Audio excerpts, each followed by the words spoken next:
Hi, it's Mark here from Mark's Reviews and Tutorials, and today I'm going to do another video from my Pools Demystified playlist, and right here we're going to talk about how to replace a swimming pool light.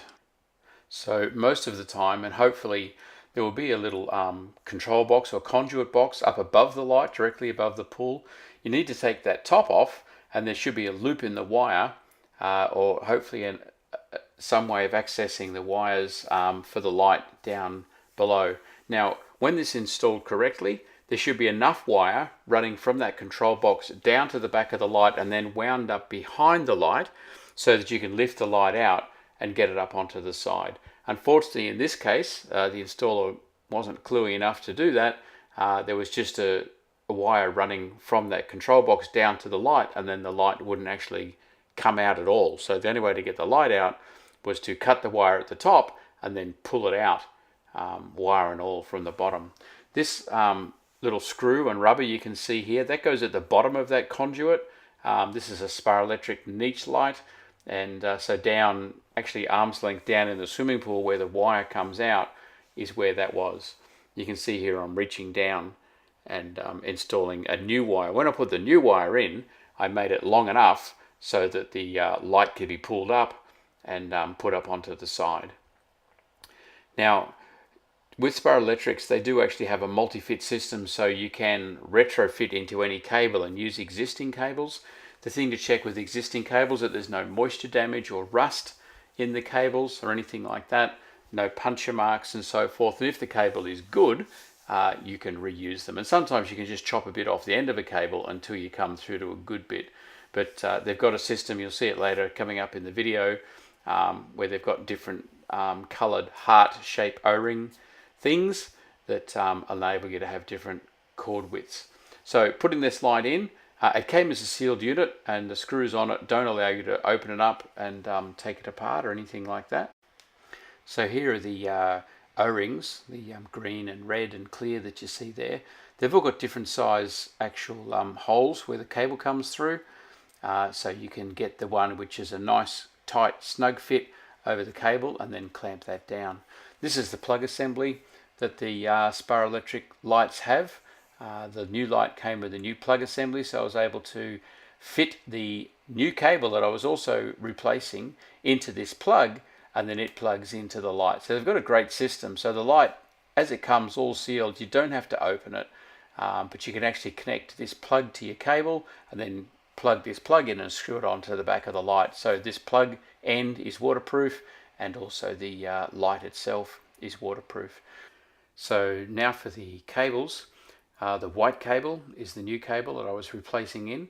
So that needed to be spliced and then put back under that waterproof cap.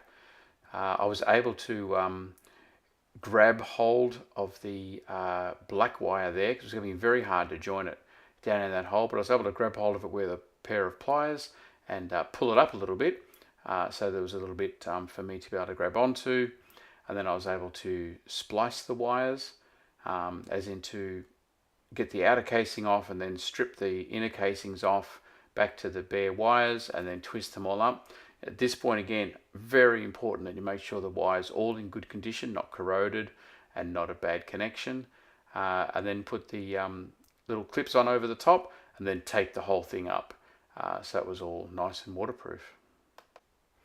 This connection here goes into the niche down in the pool. So from the top of your screen, that O-ring, you go into follow the niche down. So you can see that's towards the green grass is on this side. You go down into the pool on the other side, the rubber goes up, and then that screw goes into the hole and pushes it tight, and that then seals up on that wire.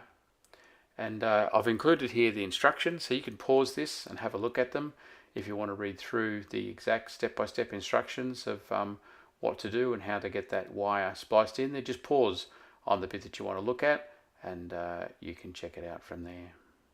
So the plug assembly, that little red cap comes off to bear the two plugs with the O-rings you see there. That actually screws onto the light, on the back of the light, and that's the plug. So it is a sealed assembly, goes onto the light, which is sealed. So then the plug splits in half, and you pick the right color heart O-ring thing, which then matches the cable that you've got, and you have to crimp over the little connectors and then put the bolts on. So you're getting yourself a wonderful little connection all in there. And then we put the plug back together. You can see the screws that are involved in doing that. Those two in the middle for what the next step is all about, but the 4 screws around the outside hold the plug now back together. And now here's the next step. We actually, it's supplied with a tube of lanolin, and we undo those 2 screws there that I'm pointing at, and they've got O-rings under them, and you have to squeeze in the lanolin, and it fills the gap. This is inside the plug where the wires were and the nuts and all the rest of it. So you actually take both screws out and then squeeze it in one hole, and you keep going until it pops out the other. So even if there is a leak, there's nowhere for the water to go. The wires and your connections will all be protected by this lanolin, so it's just an extra safety precaution, but should work really, really well. As a matter of course, I did not only have to break off the nib of that lanolin, I also had to cut a bit extra off. I was there squeezing and nothing was coming through, but when I cut a bit more off the nozzle, I then got the lanolin through a lot quicker, and as you can see there, it filled both holes up pretty much perfectly.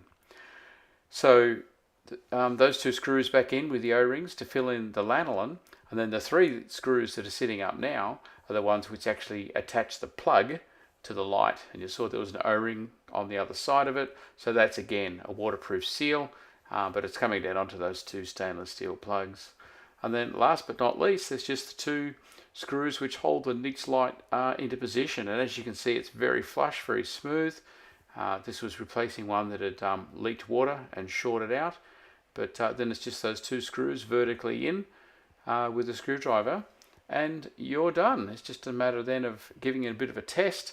In my case, there was also a fuse blown in the transformer. Under the transformer there was some fuses, but because it had shorted out, it had taken out a fuse as well, but we switched out the fuse, and then brilliant, it's all working perfectly.